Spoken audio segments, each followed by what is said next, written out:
Welcome to World Transits Today. I'm Art Granoff. Connect with me at referenceastrology.com. And today I'm going to show the March 2025 World Transits in Archetypal Astrology. Let's start with Stan Grof's map of the psyche. We begin with ordinary ego consciousness, personal unconscious, and as we slide down the hourglass, we may take some psychedelics or do some breath work, some other powerful method to open up our psyche. We may regress to the perinatal matrices around birth. And we may go further into the transpersonal unconscious, to the archetypal dimension. Here stands 4 basic perinatal matrices, which are outlining the birth process. And he says, BPM1, the amniotic universe. Everything seems to be okay. BPM2, the cosmic oppression. Everything is not okay. BPM3, lots of intensity, the struggle, death rebirth struggle. And BPM4, the death rebirth experience. In the mid-70s, Richard Tarnas came along with some astrology, and he discovered that the 4 outer planets in astrology matched the same phenomenology as the 4 basic perinatal matrices. And here they are. BPM1, the amniotic universe. Everything's kind of mellow, flowing. And in astrology, that refers to Neptune, no boundaries, undifferentiated consciousness, mystical union. And then the second matrix, stuck in the birth canal, the cosmic oppression, frustration, limit, Saturn. The third matrix, BPM3, the struggle, the death rebirth struggle, the intensity, trying to get out of there, Pluto. And then 4, pop, victory, we made it, the death rebirth experience, Uranus. And today, I'm going to start out showing 2 of the major outer planet alignments that are happening right now. One is Uranus trine Pluto from 2022 over there to 2032. That's a long transit. And Saturn conjunct Neptune, which is in the gray right there, from 2024 to 2027. We notice Neptune, Saturn, Uranus, and Pluto. We notice in the perinatal matrices, Neptune, Saturn, Uranus, and Pluto. So it looks like all the 4 perinatal matrices, outer planets, are in alignment right now in these 2 pairs. What's this about? Let's find out.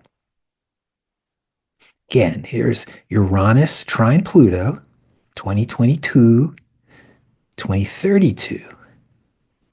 Uranus is about awakening and breakthroughs, and Pluto is about power, depth, and rebirth. So when they get together, they symbolize revolutionary transformation, radical change. And as I say, freedom with intensity. Some of their main characteristics: rapid technology, cultural revolution, scientific breakthroughs. And Uranus and Pluto tends to parallel intensive drives for freedom, awakening power dynamics, and cultural revolution.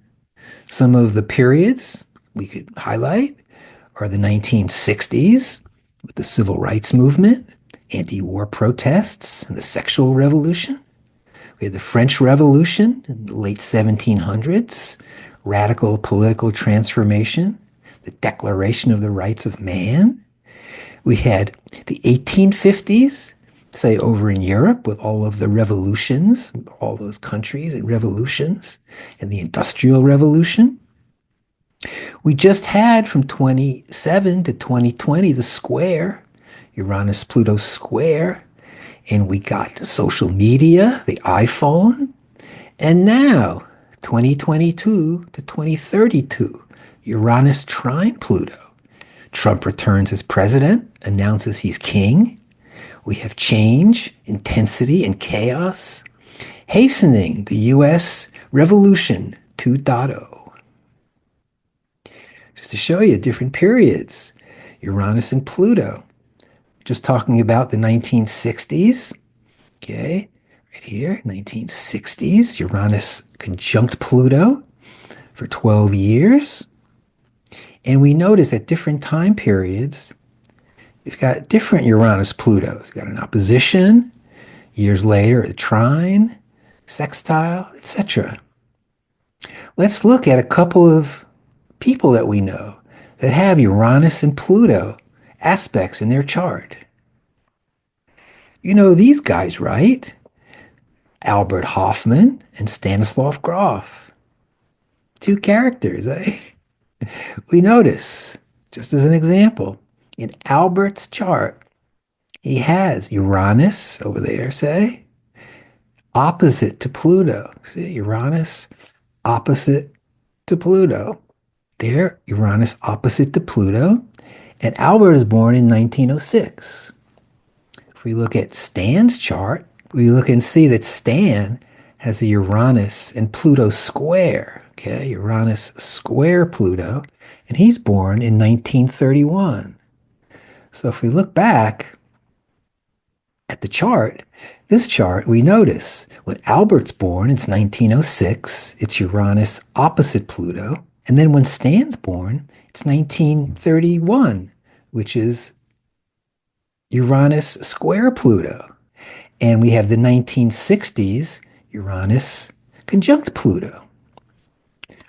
Both Albert and Stan have Uranus and Pluto in their chart. We're talking about revolutionary transformation, radical change, collective awakening, freedom with intensity. Now, if we were to select one person that could be the poster boy for all of the 60s of every other person we could think of, well, that I could think of, I'd come up with only one person, one guy, and his name starts with Jimi and it ends with Hendrix, Jimi Hendrix. Jimi Hendrix, born in 1942, November 1942, with a Uranus sextile Pluto. So Uranus and Pluto together. Okay, Uranus sextile Pluto. We notice also in Jimi Hendrix's chart, he's got Uranus with Neptune, he's got Saturn with Neptune, and he's got Neptune with Pluto. He's got all the four outer planets together in his chart. He's a pretty cosmic guy. And when he started playing the guitar, it was like no one else. He is essentially the Beethoven of our time, who took music and renovated it, changed it all around. Jimi Hendrix, Uranus and Pluto. The counterpart of Jimi Hendrix, we have Janis Joplin. Okay, great singer, Janis Joplin. She's born a couple of months after him in January 1943. So she's also got that Uranus and Pluto sextile right there. Okay, Uranus and Pluto. And also, because they're born so similar, so close together, that she too has Uranus trine Pluto, Saturn with Pluto. And you notice all the four outer planets are together right there in Janis Joplin's case. So if we look back, here we've got Albert, born in 1906, Uranus and Pluto. We've got Stan, born in 1931, Uranus and Pluto. We've got Jimi Hendrix and Janis Joplin, born in 1943, in the sextile. Okay, we'll keep going. Me, I see the Grateful Dead the first time in on September 18th, 1970. I'm 17 years old. In the sky that day is a Uranus, same Uranus and Pluto conjunction from the 60s, because it's 70, Alrighty. And also a Saturn opposite Neptune. I'm going to dive into Saturn Neptune in just a short while. One other event for me in 1972, about a year and a half later, I'm having my 19th birthday in India, and I take LSD at the Taj Mahal. Yes, it was a fun day. Show you, 1972, the alignment was ending. You see here, we got about 16 degrees. Usually we go for 15. But after they've been together for 12 years, I'm going to give them an extra degree. So Uranus, sextile, add Uranus conjunct Pluto there. One more we've also got at the moment, right now. Remember I mentioned the Uranus trine Pluto right there. And for the month of March, right there, we notice we've got Mars sextile Uranus. This is a transit that's gone on since October through May. Okay, Mars is force, action, it's your will, strong will. With Uranus, the new thing, freedom. One motif could be find something that you're excited about and go do it. Mars Uranus. In addition to that, we've got Mars with Pluto. Mars with Pluto. Mars is force, and Pluto is intensity. When they get together, it could be trouble. Mars forcing an issue, and Pluto's all excited. Oh, yeah, let's intensify this a lot. And so usually we get sparks, we get fighting, we get that type of action, rough stuff. Look at the world today. It's a little rough. Okay. So Mars, Uranus, Pluto. Mars, Pluto also. Mars is very tenacious, allows us to do the toughest work, going beyond yourself, excelling in through mid-April. On the 14th of the month, we've got the full moon, the sun opposite the moon. Now, what's the full moon? Every culture has stories around it. All people either worship it or don't.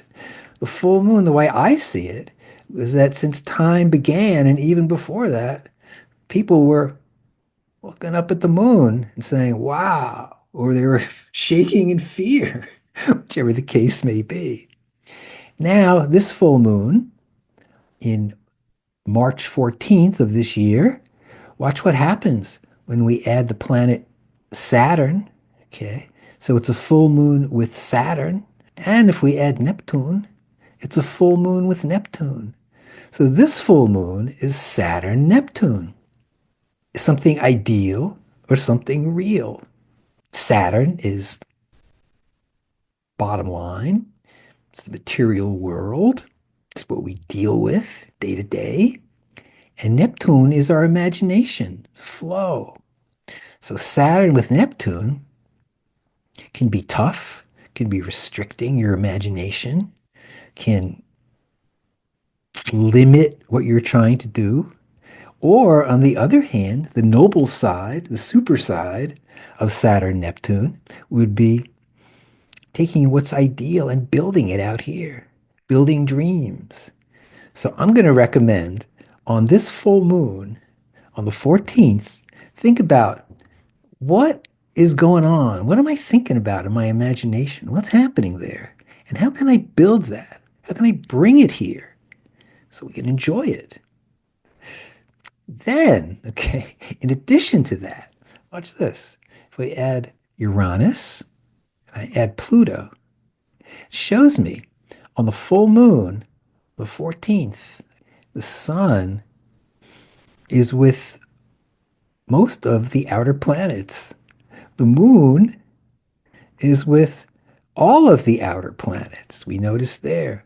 Moon with Uranus, moon with Neptune, moon with Pluto. Okay, moon Uranus would be freedom of emotions. Moon with Neptune, generosity or too much generosity. And moon with Pluto, the depth of emotion, catharsis, or too much of that and a lot of emotional intensity. Let's look at the inner planets dancing through the Saturn and Neptune conjunction. We start the planet Jupiter.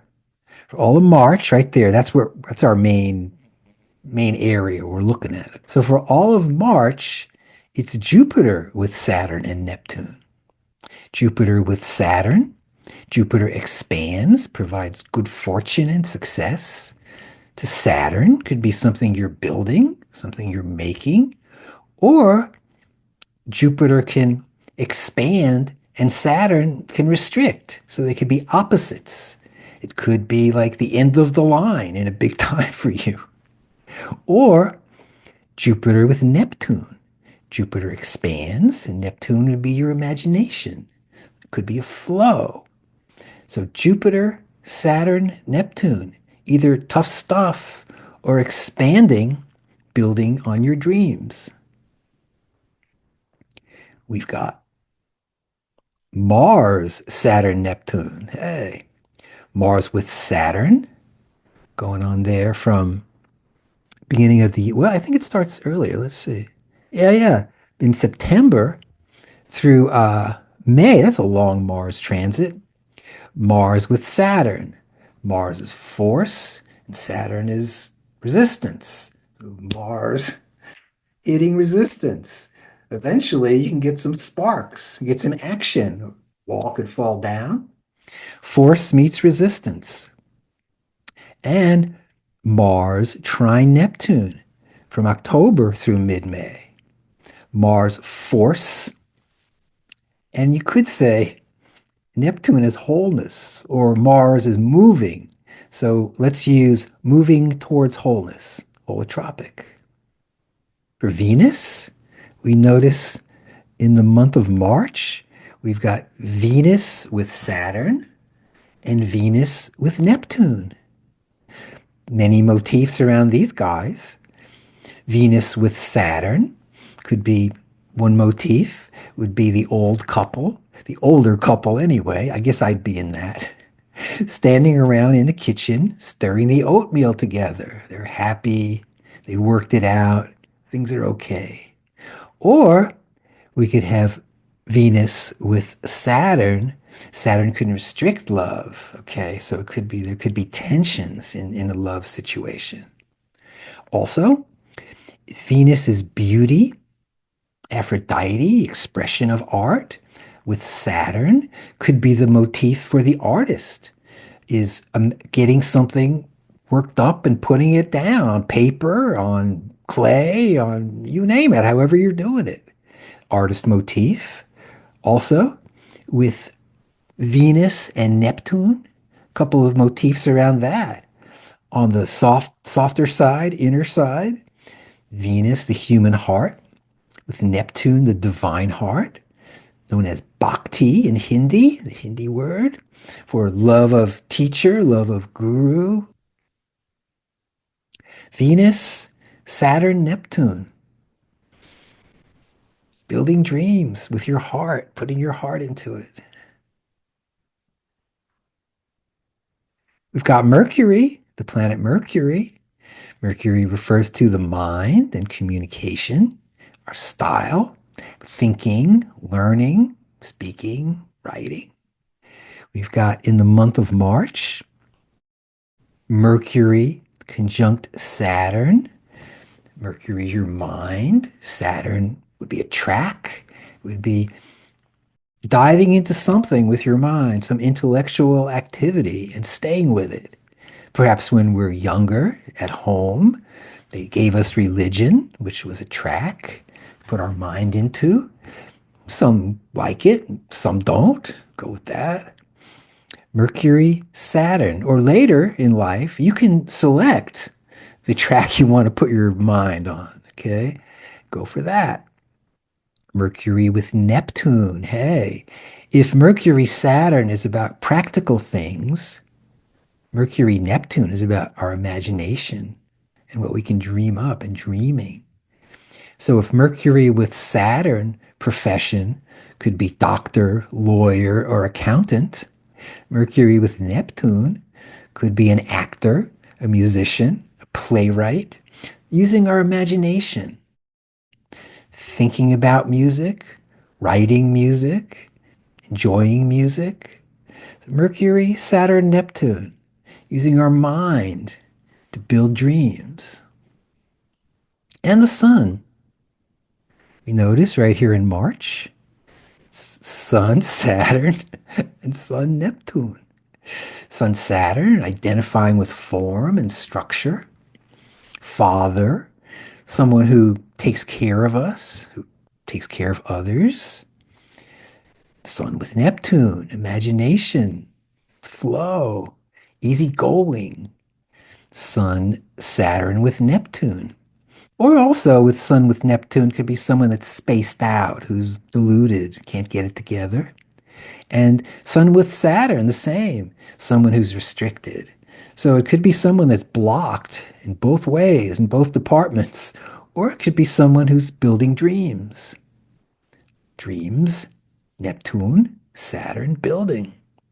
So all this month, we've got Sun, Mercury, Venus, Mars, and Jupiter,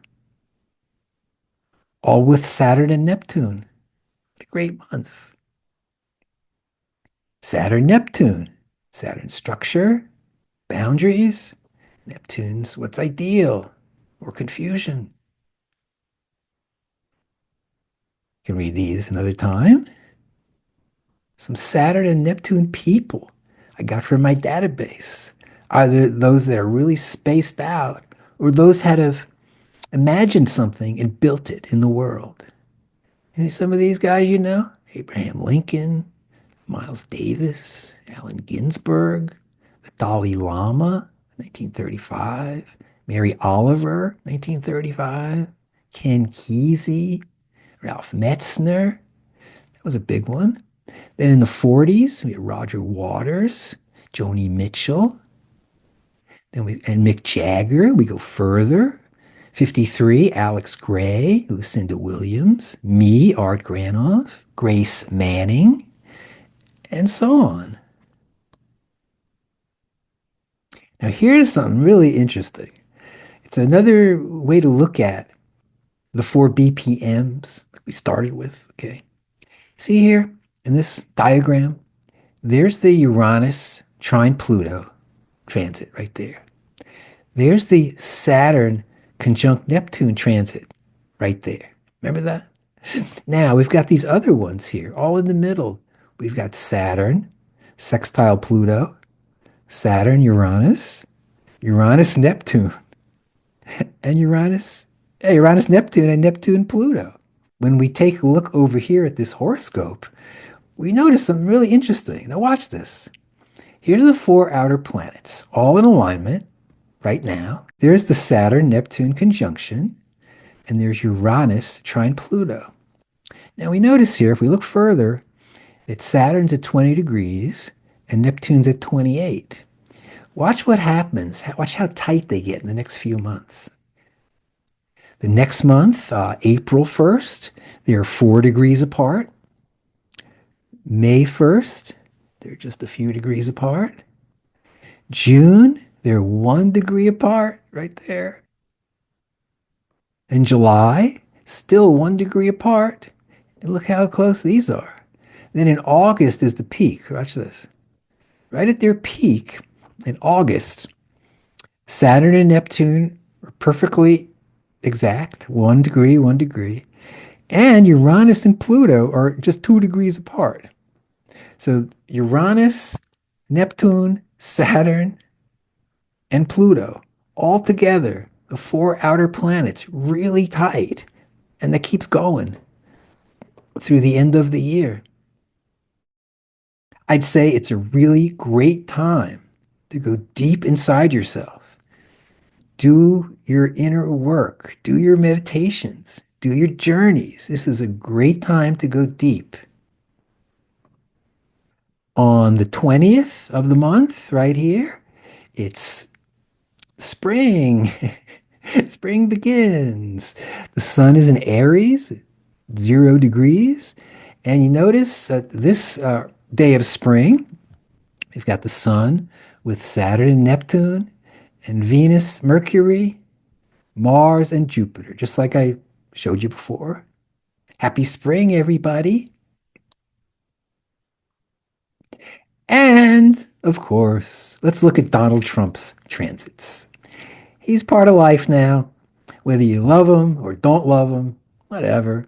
I'm thinking of him as an archetypal guy. I'm thinking of him. I can learn more about the archetypes and archetypal pairs by observing Donald Trump in action, looking at his chart, and looking at his transits. So, with that intro, let's discuss some of Donald Trump's transits. Here we go. Let's start with the planet. Where are we here? Let's start with the planet Saturn right there. Okay, Saturn. He's got a Saturn, trine Saturn right there. Saturn, trine Saturn. Saturn restricts, Saturn limits. So Saturn on Saturn is usually tough stuff. He's probably frustrated in a lot of ways. He can't get everything he wants, and we're going to be feeling that for the next few months.